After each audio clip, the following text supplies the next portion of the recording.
Immanuel Kant, the famous German philosopher, said, "Getting angry is punishing yourself with the mistakes of others." Any form of anger damages one's physical and mental health. What kind of damage could anger cause us? Is it possible for us to control our minds to avoid getting angry? Professor Yuli Liu from the Department of Philosophy at the Party School of Central Committee of CPC is going to explain to us how to nurture the heart and cultivate oneself. To do this, she will draw on the governing principles of ancient China and various Confucian texts.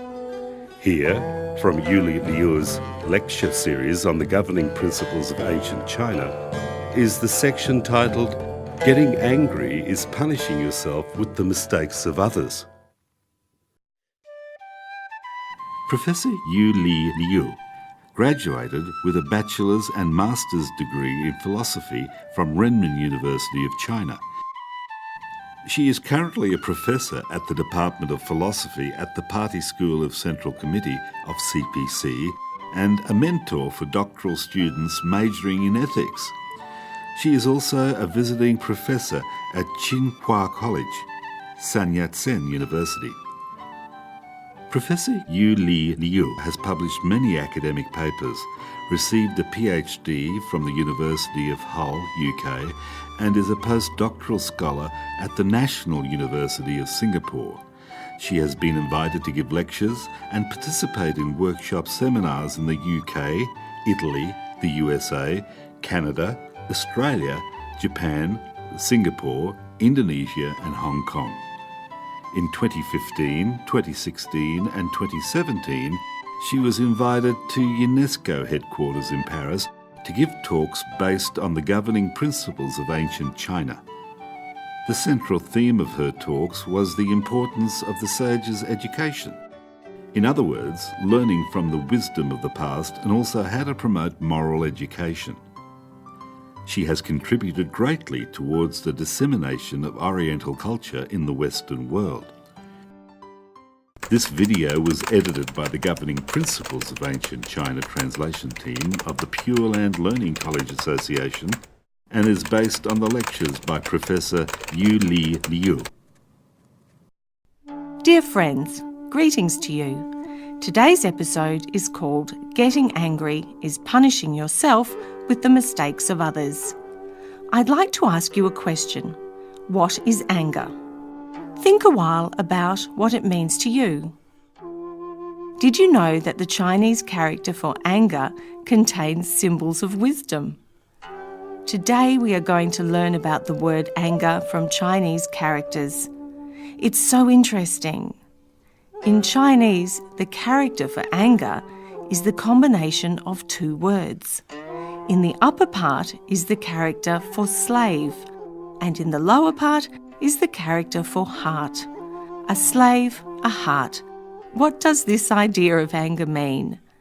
Well, when we are angry, our heart loses control of our emotions, just like slaves who lose control of their freedom. We can't control our state of mind and we get angry. However, a lot of people do not realise that anger comes from within, and so they try and put the blame for their anger on others or on external factors. Their excuses might not be true or real. Why? Let's think about it. Logically, you have your own mind inside of you. It is not a mind from external factors. So, who is the person that is making you angry? You. Yourself and only yourself. I read an interesting article entitled "You Hold the Keys to Your Own Happiness." It's an excellent article and I'd like to share a quote from it. A mature person holds the keys to his own happiness and has no expectations of others to give him happiness. On the contrary, he could give happiness to others. Every one of us has the key to our own happiness. However, we tend to lose control of our key to others. For example, a wife complained, I am not happy with my husband as he is often on business trips and is rarely at home. Here, in this situation, she has given control of her key to happiness to her husband. A mother complained, "I am angry because my child is not obedient." Here, she has given the control of her key to happiness to her child. A mother-in-law said, "My daughter-in-law is not being dutiful to me. She is making my life miserable." And again, the mother-in-law has given the control of her key to happiness to her daughter-in-law. A man said, "My boss is always finding faults with me, which is stressing me out." And there you see, he has given the control of his key to happiness to his boss. Last, a young man came out of a store and said, "The store owner in there has very bad customer service, which made me furious." And here also, the young man has given the control of his key to happiness to the store owner. All these people mentioned above made the same decision. That is, they let others control their emotions. When they did so, they felt that they were victims and had no control over the current situation. And so, complaining and getting angry became their only choice. When you blame others, you are effectively saying that your pain and suffering is caused by them, and it is they who are responsible for how you feel. Let's suppose we are in the company of people who are easily irritated or become angered easily by trivial matters. This would affect and cause anxiety within us. Why is that? Because we wouldn't know when that person would have an outburst about something trivial. Since we know that others getting angry can affect us emotionally, we'd better keep tighter control of the key to our happiness. But sadly, most of the time we relinquish the control of this precious key to others. We give it to our parents, to our partners, to our children, to our colleagues and to our leaders. The article, "You Hold the Keys to Your Own Happiness," teaches us and reminds us that we should take a firm hold of the key to our own happiness and be in control of our own state of mind. In the last session, Professor Liu analysed the composition of the Chinese character for anger and explained that when we get angry, we lose control of our emotions. When we can't control our state of mind, we are inclined to make wrong judgments and sometimes do wrong things. Also, did you know that getting angry has a negative impact on our health and work? The article, "You Hold the Keys to Your Own Happiness," explains to us that being in control of our emotions is like holding the trump card to pacify our anger. Ask yourself what harm could anger do to us physically and mentally, and what we could do to control our state of mind and pacify our anger. Let us continue with lectures on the governing principles of ancient China. Getting angry is punishing yourself with the mistakes of others. Getting angry is punishing yourself with the mistakes of others. Why is getting angry punishing yourself with the mistakes of others? First, getting angry will have a negative impact on your own health. In the Yellow Emperor's Classic of Internal Medicine, one of the most important textbooks of traditional Chinese medicine, we learn that excessive anger harms the liver. Therefore, a person who gets angry frequently would most likely have issues with their liver. Also, according to traditional Chinese medicine, frequent anger may contribute to hair loss, high blood pressure, coronary heart disease, gastric ulcers and more. So you can see that getting angry is indeed punishing oneself with the mistakes of others. Anger does indeed contribute to health problems, and there are studies showing the relationship between emotions and the inner organs. According to traditional Chinese medicine, hatred, complaining, vexation, anger, and worry are 5 common moods like 5 poisonous pills. These moods hurt 5 organs: the heart, spleen, lungs, liver, and kidneys. Therefore, as you can see, if we are immersed in these negative states of mind, our health will be affected sooner or later. So now let's find out how we should control our emotions and pacify anger. We said before Chinese characters are in fact symbols of wisdom. The composition of the Chinese character for anger implies that when we are angry, our hearts lose control of our mood, just like slaves losing control of their freedom. How do we transform anger to forgiveness? Let's get to know another Chinese character, Shu. The character Shu is very close in composition to the character for anger. But one of the meanings of Shu is forgiveness. You might ask, when the ancient sages invented Chinese characters, why did they give 2 such opposing words such similar appearances? As we mentioned before, the Chinese character for anger is the combination of 2 Chinese characters for slave and for heart. The upper part of anger is the character for slave, with sharp corners and tips. If we change the sharp corners and tips of slave into a square, the upper part becomes another Chinese word for as, and the whole character becomes Shu, which means forgiveness instead of anger. The lower part is still the character for heart. So, how do we forgive others from the character Shu? Be as hearts of others. That is, we should try to put ourselves in others' shoes and consider ourselves in their situation. For example, before we treat others in a certain way, we need to consider, could I accept being treated in the same way? When others have done something wrong, before we lose our temper, we should first consider, am I a perfect person? Am I a person who always acts wisely without making any errors at all? If I am not a perfect person and I still make mistakes, how could I demand others to be perfect? Also, if it was us who did something wrong, how would we expect others to treat us? Would we still have the right to beg others for forgiveness?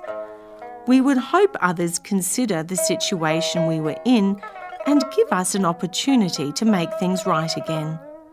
With such considerations, when others do something wrong, shouldn't we forgive them and give them another chance? So considering the situation of others as their hearts is the way of transforming anger to forgiveness, according to the composition of the Chinese word Shu. In the governing principles of ancient China, Confucius's extraordinary statement on Shu was recorded. When a disciple approached Confucius and asked, "Master, is there one word that I can use as a rule of practice for all my life?" Confucius replied, "Yes, the word is Shu. Do not do to others what you do not want others to do to you." So, what is the deeper meaning of Shu? Consideration. Guidelines for Being a Good Person, Di Zi Gui, has a similar line. Before we ask others to do something, we should first ask ourselves if we could do it. If not, then we should not ask others to do it. As you see, the words in Guidelines for Being a Good Person are quite simple. But if you could understand the underlying meanings and use them in your daily interactions with people and matters, you'd know what to give and what to take and whether it should be done and how to do it. The greatest Tao is of great simplicity, and profound truth is always expressed in the easiest and clearest ways. Don't ignore guidelines for being a good person just because it is expressed in the simplest way. Although the Chinese text has only 1,080 characters in 360 lines and gives 113 principles, if we could practice the teachings in daily life, we'd soon find that all our relationships would improve. The further wisdom of Shu, consideration, can also be found in the school sayings of Confucius in the governing principles of ancient China. A gentleman has 3 Shu considerations. What are the 3?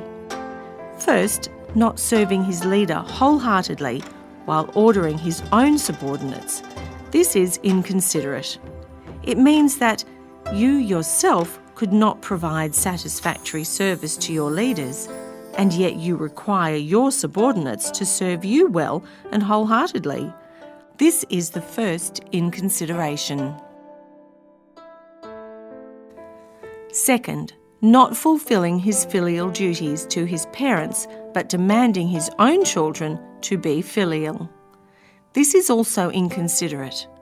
You couldn't be filial to your parents or satisfy them, yet you expect your child to be filial to you and to serve you well. This is the second inconsideration. Third, not respecting his elder siblings, but demanding his younger siblings to be submissive. This is again inconsiderate. You do not treat your elder brothers and sisters with respect, yet you expect your younger siblings to treat you with respect. This is the third inconsideration. Therefore, if we want to be considerate, we should start from self-regulation and first put ourselves in others' shoes. This is the application of consideration as it happens in 3 roles: as an employee, a child, and a sibling. Furthermore, in the Great Learning, in the governing principles of ancient China, it was recorded that what he hates in his superiors, he does not give to his inferiors. What he hates in those below him, he does not pass up to those above him. What he hates in his peer on the right, he doesn't transfer to the peer on the left. What he hates in his peer on the left, he doesn't transfer to the peer on the right. This is a detailed explanation of being considerate at work. If you hated what your leader did and it disgusted you, then don't do the same thing to your subordinates. If you feel annoyed and frustrated at your subordinates for being careless and forgetful of your instructions, then you shouldn't behave the same way to your manager. As to your peers, such as your colleagues, when they leave their job without a proper handing over to you, you must not do the same to your peers when you leave your job. Once you start the work, you must finish the work and be responsible for your work before passing it to the next person. These are all called the way of consideration. We've been looking at forgiveness and consideration, but does Shu have even more meanings? As we mentioned before, Shu is the combination of 2 Chinese characters, as and heart.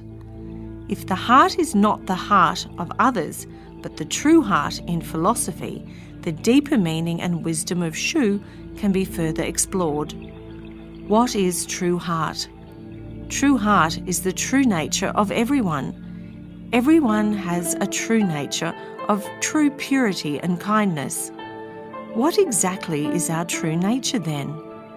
I, other people, all beings, plants, animals, land, rivers, and mountains are all of one entity. That sounds complicated, so how can we understand it? Let's start with water. If the true nature is indicated as water, then all beings are just like bubbles in an ocean. What is the relationship of the bubbles? Actually, they are all from one water. Now consider this. What if each bubble insisted on the view that it was I, and therefore different from other bubbles, and in conflict with them. The cause of such conflict can be compared to conflict throughout the world. It occurs because people do not know they all come from one true nature, just like bubbles from one water. An enlightened person is one who fully understands this fact and finds the true nature. He is like a bubble that ruptures and becomes the ocean. The ocean is the true self of all bubbles, like the true nature of all beings. However, those of us who are deluded sentient beings haven't seen the truth and easily have conflicts with others. It can start with discriminating between self and others for individual interests. This is why people end up exchanging punches. They don't know the true nature. After we understand the true nature, what is the deeper meaning and wisdom of the Chinese word shu? We should be as true heart and understand that all beings are from one true nature. So for those who practice the wisdom of shu in daily life, what do you think they would do? They'd know they are of one entity with others, with animals, plants, rivers and mountains. What does one entity mean? It means the all is like the parts of a body, and no one can be separated from others. For example, when our teeth accidentally bite our tongue, will the tongue be angry and seek revenge from the teeth? No, the tongue will not, because the tongue knows they are of one entity. Those who fully understand this truth are those who find their true nature and are called benevolent people. Mencius said, benevolent people have no enemy. What does this mean? A benevolent person loves all beings, like loving the parts of his or her own body, and does not regard anyone as an enemy in their heart. In Buddhism, bodhisattvas are the enlightened benevolent. Why can bodhisattvas have unconditional compassion for others, the same as for oneself? Because we are all one. And why is it widely known that Guanyin Bodhisattva has great compassion and mercy? Because bodhisattvas are enlightened and see the true nature. They fully understand that all beings, including themselves, are from the one entity, so they can love all beings naturally without any conditions.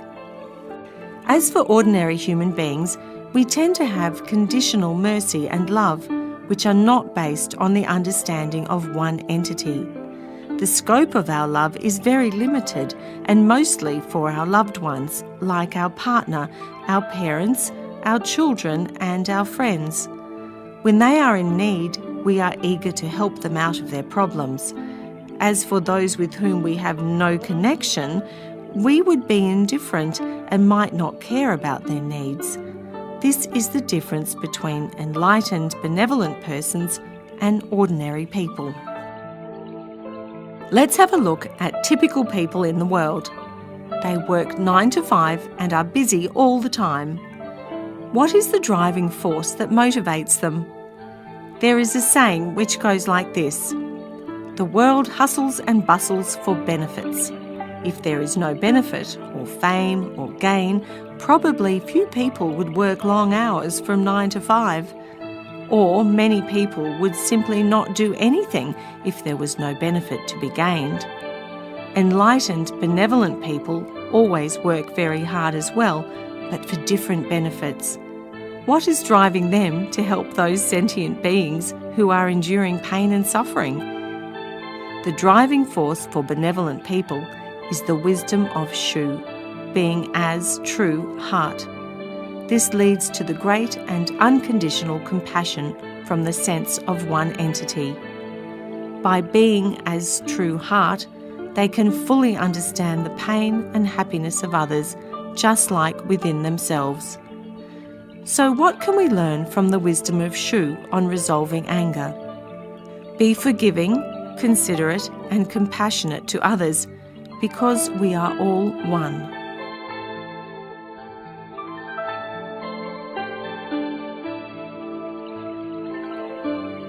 In the last session, Professor Yuli Liao quoted from the Yellow Emperor's classics of internal medicine and explained that anger leads to problems with the liver, high blood pressure, coronary disease, and more. Anger will also lead to tense relationships with friends, relatives, and colleagues, which might have a negative impact on a person's work and career. Professor Liu also quoted from the Great Learning, Guidelines for Being a Good Person, and the school sayings of Confucius in the governing principles of ancient China, and wrote out a prescription for those who are prone to get angry. It is the Chinese character for shu, which is the combination of two words, as and heart. By being as heart of others, we can be considerate. There is one invaluable sentence worth remembering. Do not do to others what you do not want others to do to you. If it is the mistakes of others that causes us to get angry, we should put ourselves in their shoes, consider their conditions, and then calm our anger. By being as true heart, the deeper wisdom of Shu explores how all beings are actually from one true nature and of one entity. We should be compassionate towards others and not seek revenge against anyone, because we are the one. Apart from the above example, are there other ways to quell anger? Let us continue with lectures on the governing principles of ancient China. Getting angry is punishing yourself with the mistakes of others. When talking about how to quell anger, there is an easy solution, one that involves the concept, tolerate. What does the word tolerate mean? Let's try and understand it from its Chinese character. The Chinese character for tolerate is ren, which contains wisdom.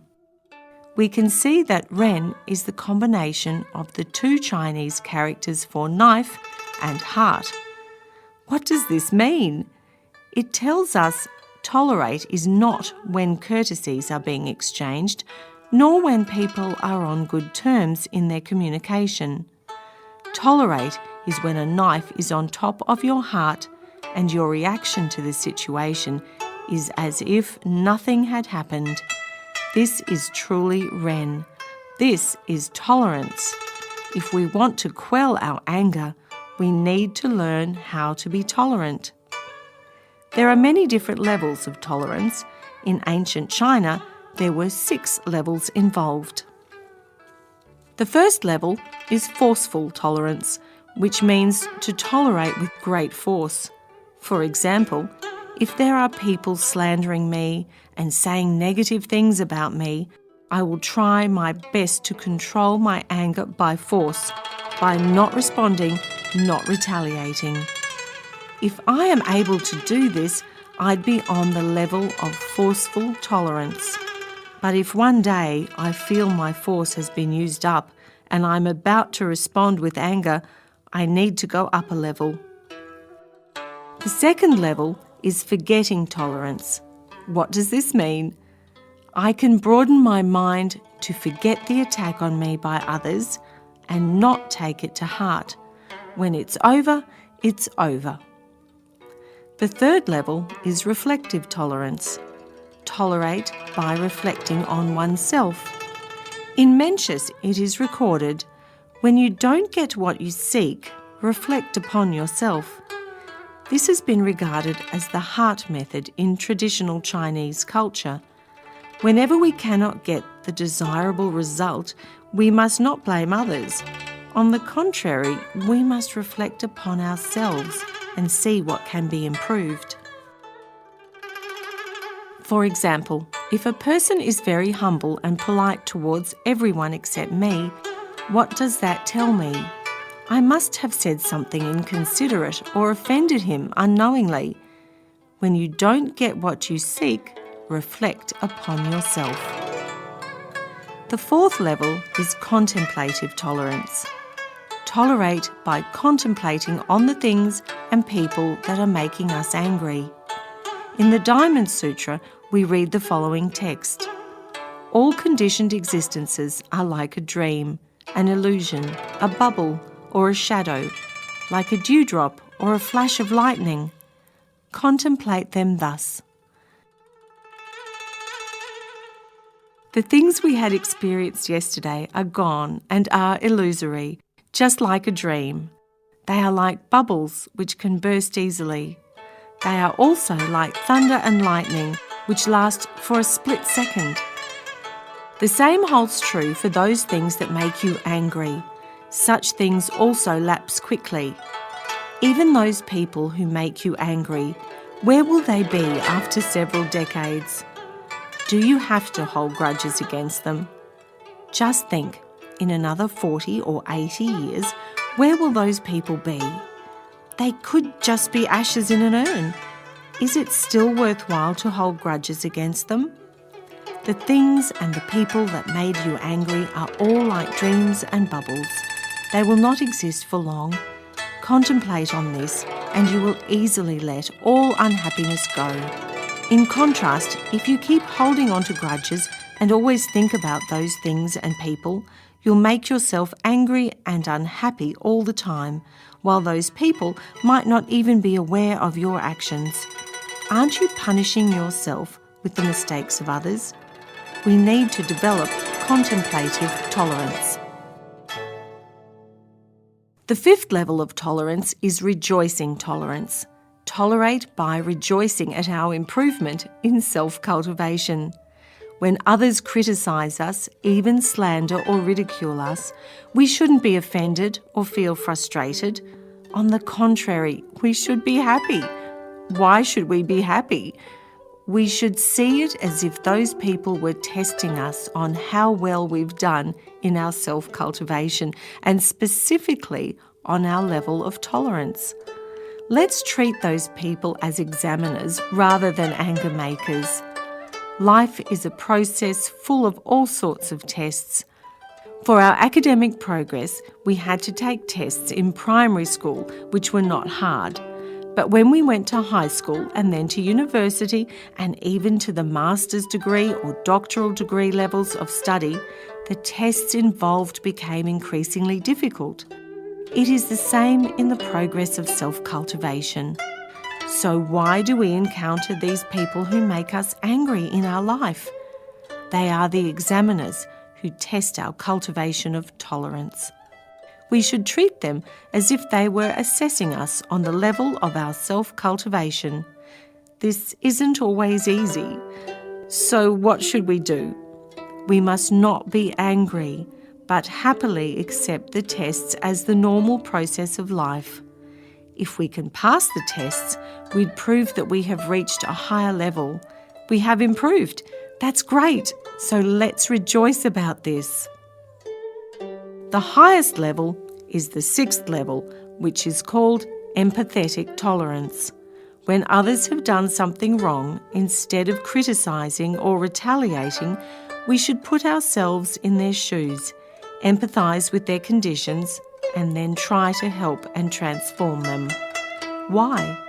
In China, there is a saying, "Abominable people must have their pitiable reasons." It's a great saying, isn't it? I have heard of a true story about a boy who, despite his age, was exhibiting antisocial behaviour. For no reason at all, he would scratch luxury cars which were parked on the street near the curb with a knife. Now, some owners might get angry at such destructive behaviour, which doesn't benefit the vandal. Yes, for the owners, it is quite natural to react with anger. However, there is a saying in China that, when criticising others, we should find out their heart. When we comment on the errors of others, we should delve deeper and understand the reason for their actions.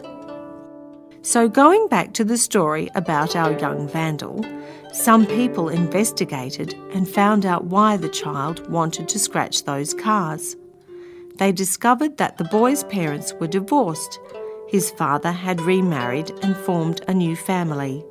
His mother had also remarried and formed her own new family. Hence this boy was left alone and virtually became an orphan. He had no love from his parents which gave him a negative view of the world. All he felt was indifference and animosity against everything. As a result, he exhibited antisocial behaviour from a young age. So the root of this boy's behaviour was the lack of love from his parents. In contrast, responsible parents are very different. When they hear that there is a very good study camp on the teaching of guidelines for being a good person, they try their best to send their children there. When they hear there is a very good way of improving academic study methods, they try and make sure their children have access to it. They provide for their children the best they can.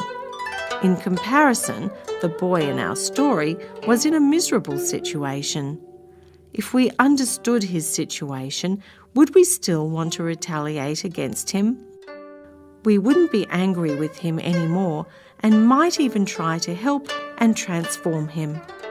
As a result, our sense of responsibility and mission would have been upgraded to a new level, that of empathetic tolerance. So, if we still get angry with what we see, it is because we haven't achieved a high enough level of tolerance in our own cultivation. This may be hard for many people to comprehend and accept. But if we think about the story of the boy, we'd understand why we should cultivate ourselves to a higher level. Many people are just used to getting angry whenever they are faced with anything unsatisfactory. What should we do about this? We should know the negative impact of getting angry and remember it is not good for our physical and mental health. Also, it affects the relationships between others and us. In the last session, Professor Yuli Liu quoted from classics such as Mencius, Guidelines for Being a Good Person, and the Diamond Sutra, and issued her second prescription, tolerance towards those who get angry easily. According to Professor Liu, to tolerate is not to suffer humiliation. Neither is it acknowledging defeat or self-deception. It is a kind of moral self-cultivation that elevates one's views on the world, on life, and on values. Furthermore, it is a process of moral practice in life, advancing from forceful to forgetting, to reflective, to contemplative, to rejoicing, and finally to empathic tolerance. The process is a great journey of self-improvement towards a mature and enlightened life, with the motto that when you don't get what you seek, reflect upon yourself. We will awaken the conscience of those abominable and pitiable people. We will also definitely bring out our own heart back to a peaceful and joyful place. Let us continue with lectures on the governing principles of ancient China. Getting angry is punishing yourself with the mistakes of others. There was a banker in Houston, Texas, in the USA, who when young had a very bad temper and got angry easily at trivial things. He later told the story of how he overcame his problem. One day his father gave him a small bucket of nails and told him, "When you're angry, hammer a nail into the fence in the backyard." On the first day, he hammered 16 nails into the fence. What does that tell us? He was an angry boy. He got angry 16 times that day. By hammering nails into the fence, he was reminded to control his temper. Gradually, his bouts of getting angry decreased, and the number of new nails in the fence reduced as well. One day, he could completely control his temper and had no anger. He reported his change to his father. His father said to him, "Very good, you've done well. From now on, if you have no anger for a whole day, you can go to the fence and pull one nail out." Taking about 7 months, he eventually pulled out all the nails from the fence. He again reported to his father, "I have successfully pulled out all the nails." His father replied wisely to him, "Son, have you seen those holes in the fence? Even though the nails are no longer there, the fence is not as unblemished as it was originally. Every time you lose your temper, your hurtful words are just like those nails making holes, and these holes are just like the scars in the hearts of the people you attacked. Your hurtful words are also like knives stabbing those people. Although you pull out the nails and knives, no matter how many times you say, 'I'm sorry,' those scars, like the holes in the fence, will always be there." This is quite a meaningful story. Let us all bear in mind that a bad temper can only make our communications with people more difficult, not easier. We must find ways to overcome the habit of getting angry easily. We can use affirmations to help us overcome this bad habit of anger. Each night, stand in front of the mirror and say, "From now on, you must not be angry at anything." In the morning, do the same in front of the mirror, but with different words. You are not angry anymore. You have already stopped being angry. You can handle any situation peacefully and hold the key to your own happiness. Of course, we know old habits are hard to stop. Once the habit is formed, it can be very hard to change. However, we must understand with confidence that these bad habits are not innate. They were formed in our daily lives after birth. As long as we have confidence and a resolute will, we can eventually overcome any bad habit. I believe that after 3 months of continuous practice, even if we are faced with the most awful people, we will not lose our temper so easily. If we can do this, we will have truly found the key to happiness and become the real master of our emotions. One nail added for one tantrum, one nail removed for one calm day. Professor Yuli Liu told us a story of an American banker who, as a child, successfully stopped the habit of losing his temper. She demonstrated to us that even though it might be hard, it is possible to change bad habits eventually. Anger is like a fire that will burn our forest of merits and virtues. We must learn from this Buddhist saying. Anger burns away affection, friendship, love, gratitude, and trust between you and others. It is definitely not a worthwhile reaction to hold on to.